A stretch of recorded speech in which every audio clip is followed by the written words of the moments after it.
సిగ్గు. హ్మ్. సో, అంటే అవమానం. సో, ఈ అవమానంకి ఈ యొక్క మీరిప్పుడు స్లైడ్‌లో చూస్తే, ఈ మోలెక్ దేవుడు ఒక ప్రతిమ ఈ విధంగా ఉంటది. ఒక ఎద్దులాగా కొమ్ములుండి, చేతులు ఈ విధంగా ఉంటాయి. అయితే ఈ ప్రతిమకి మధ్యలో కింద వాళ్ళు మంట పెడతారు. ఈ చేతులంతా ఎర్రగా వేడి అయిపోయి ఉంటాయి. ఈ ప్రతిమ మీద వాళ్ళు ఏం చేస్తారంటే వాళ్ళొక పిల్లల్ని వాళ్ళు ఆ చేతిలో పెడతారు.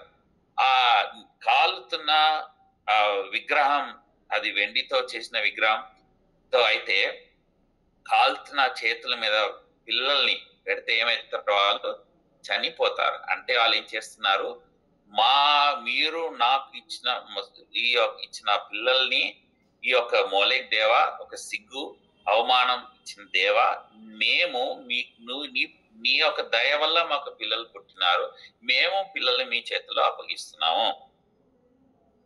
మనిషి ఒక సాక్రిఫైస్. ఇది మోలెక్. రోఫా అనేది ఏంటంటే ఒక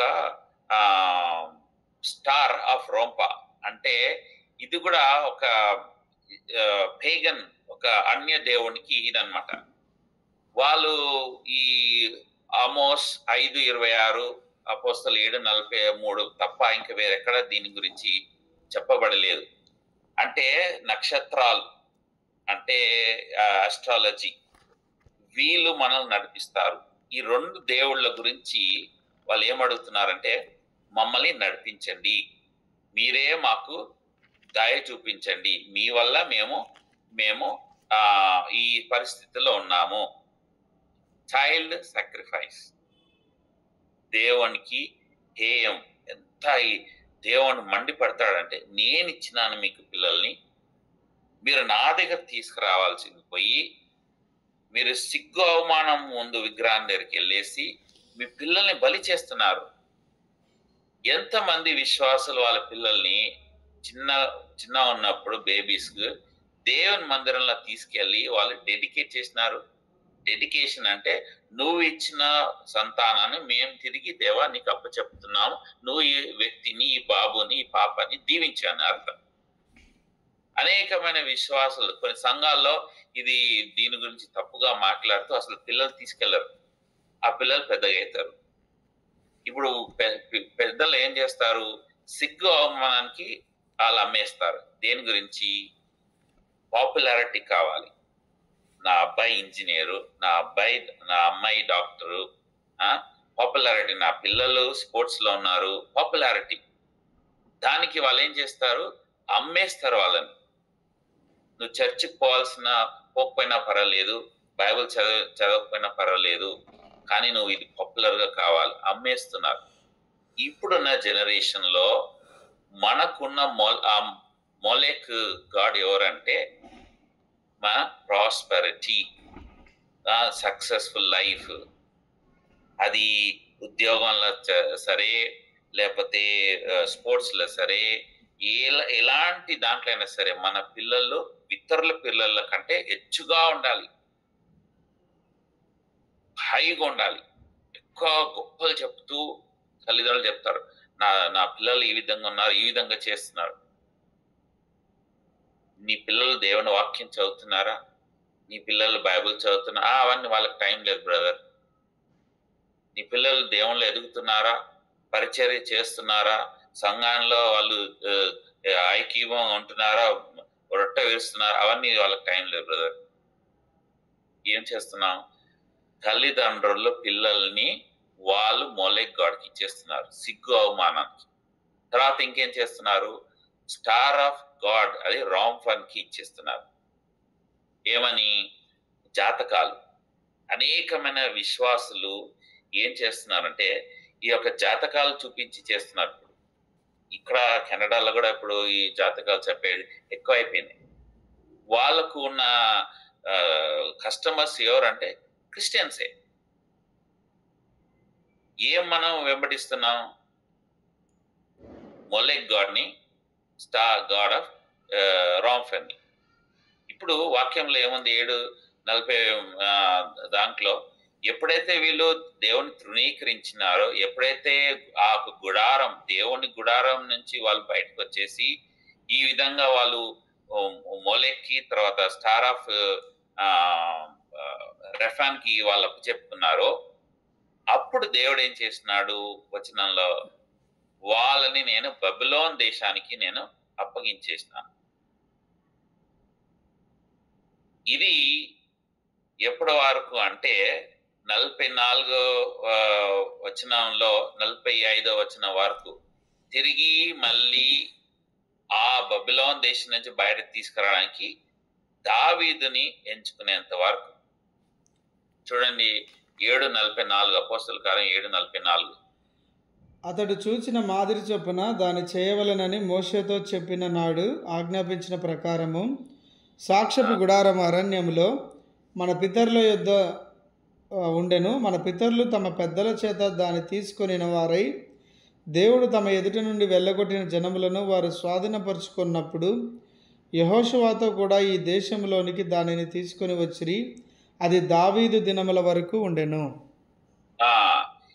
సో ఒక రిజెక్షన్ ద్వారా వాళ్ళు ఏ విధంగా అన్ని దేవుళ్ళని పూజిస్తున్నారో, ఒక రిజెక్షన్ స్టెబర్నెస్ ద్వారా వాళ్ళు దేవుడు వాళ్ళని బబులోన్ దేశానికి అప్పగించినాడు. మీరు యూదులు యేసు ప్రభుని రిజెక్ట్ చేయడం ద్వారా మీరు ఏం చేయబోతున్నారు? అదే పాపం చేయబోతున్నారు. మీరు ఆ పాపంలో చేస్తే మీరు కూడా, మీ సంతానం కూడా, మీ యొక్క జనరేషన్ కూడా బబులోన్ దేశానికి అప్పచెప్తారు.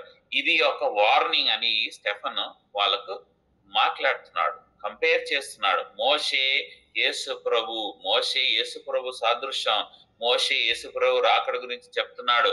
మోషేకి యేసు ప్రభుకి చాలా క్లోజ్గా ఎన్నో విధాలుగా కంపారిజన్ చేసి చెప్తున్నాడు. మోషే యేసు ప్రభుకు రాకడ గురించి చెప్తున్నాడు. మీరు ఇవన్నీ వదిలేసి మోషే మా తండ్రి అని మీరు ఏ విధంగా చెప్తున్నారు? ఆయన ఇచ్చిన ఒక ధర్మశాస్త్రం మీద మీరు ఏ విధంగా గర్వపడుతున్నారు? ఆ ధర్మశాస్త్రమే మనిషి రూపంగా వచ్చి ఆయన శరీరాన్ని శిలువపై ఆయన నలగొట్టబడినాడు, మన గురించి మరణించినాడు. ఇదన్నీ మీరు అర్థం చేసుకోకుండా రిజెక్ట్ చేసి మళ్ళీ అన్యుల దగ్గరికి వెళ్తా అంటున్నారు, అన్ని దేవతలు పూజ చేస్తా అంటున్నారు అని స్టెఫన్ ఇక్కడ మోషే గురించి మాట్లాడుతున్నాడు. మనం నేర్చుకోవాల్సిన విషయాలు ఏంటి? ఈరోజు మనం నేర్చుకోవాల్సిన విషయాలు ఏంటి? మనకు ప్రశ్నించుకోవాల్సిన విషయాలు ఏంటి? మనం గత వారం చూసిన దేవుణ్ణి మనం ఏ విధంగా లిమిట్గా చేస్తున్నాం? ఏ విధంగా మనం మన జీవితాలు సొంత ప్లాన్తో ఉంటున్నామా? మనం దేవుని రిజెక్ట్ చేస్తున్నామా? దేవుడు ఒక ప్లాన్ నీ మీద ఖచ్చితంగా ఉంది అంటే అది ఖచ్చితంగా చేస్తాడు. దాన్ని తృణీకరిస్తున్నావు అంటే నీలో విగ్రహం ఉంది. రిజెక్షన్ రావడం, స్టబ్బర్నెస్ రావడం ఏమంటే విగ్రహాలు ఉన్నాయి. ఈ విగ్రహాల ద్వారా ఏమొస్తాయి అంటే మీరు మీ పిల్లల్ని, మీ యొక్క జనరేషన్ని అన్ని దేవుళ్ళకు అప్పచెప్పేస్తున్నారు, రిజెక్షన్ చేస్తున్నారు. దేవుడు ఏం చేస్తున్నాడు? మిమ్మల్ని చూసి ఏడుస్తున్నాడు. అయ్యో యెరూషలేమ, యెరూషలేమ, ఎవరు మిమ్మల్ని కాపాడుతాడు? ఏడుస్తున్నాడు. మన జీవితాల ద్వారా దేవుణ్ణి మనం మహిమపరుస్తున్నామా, సంతోషపరుస్తున్నామా, లేకపోతే మన జీవితాల ద్వారా దేవుని దుఃఖపరుస్తున్నామా? మన పిల్లల్ని ఎవరికి మనం అప్పచెప్తున్నాం? ఒక సక్సెస్ఫుల్ లైఫ్ గురించి, లేకపోతే ఒక అచీవ్మెంట్ గురించి మన పిల్లల్ని ఏం చేస్తున్నాం? ప్రారంభ దినాల్లో హెబ్రాన్లో పిల్లలు, హెబ్రాన్లో పెరిగిన వాళ్ళంతా ఈరోజు పెద్ద పెద్ద డాక్టర్లు, ఇంజనీర్లు, సైంటిస్టులు అయినారు. వాళ్ళ సాక్ష్యాలు ఏముంది? మేము సండే మొత్తం మందిరంలో గడుపుతాము, రేపు పరీక్ష, సోమవారం పరీక్ష ఉన్నా కూడా మా పేరెంట్స్ మందిరానికి తీసుకెళ్లేవాళ్ళు, బైబిల్ స్టడీకి మందిరానికి తీసుకెళ్లేవాళ్ళు, చర్చ్ ప్రేమ. ఈ రోజు తల్లిదండ్రులు వాళ్ళ పిల్లల్ని మందిరానికి తీసుకెళ్తున్నారా? ట్యూషన్లని చెప్పి, మళ్ళీ స్పెషల్ ట్రైనింగ్ అని చెప్పి, మ్యూజిక్ క్లాస్ అని చెప్పి, వాళ్ళని డాన్స్ క్లాస్ ఇన్ని పెట్టేసి వాళ్ళని ఇబ్బంది పెట్టి వాళ్ళని ఏదో చేయాలనేసి మీరు ప్రయాసపడుతూ మీరు వాళ్ళని మోలెక్ గాడ్కి అప్పచెప్తున్నారు. దేవుడు ప్లాన్ ఏంటి? నా గుడారం కింద వస్తే మిమ్మల్ని నేను దీవిస్తాను. ఈరోజు దేవుడు మనకు ఇచ్చే ప్రశ్న, మనం అడిగే ప్రశ్న ఇది. మన జీవితాల్లో మనం ఏం చేస్తున్నాం?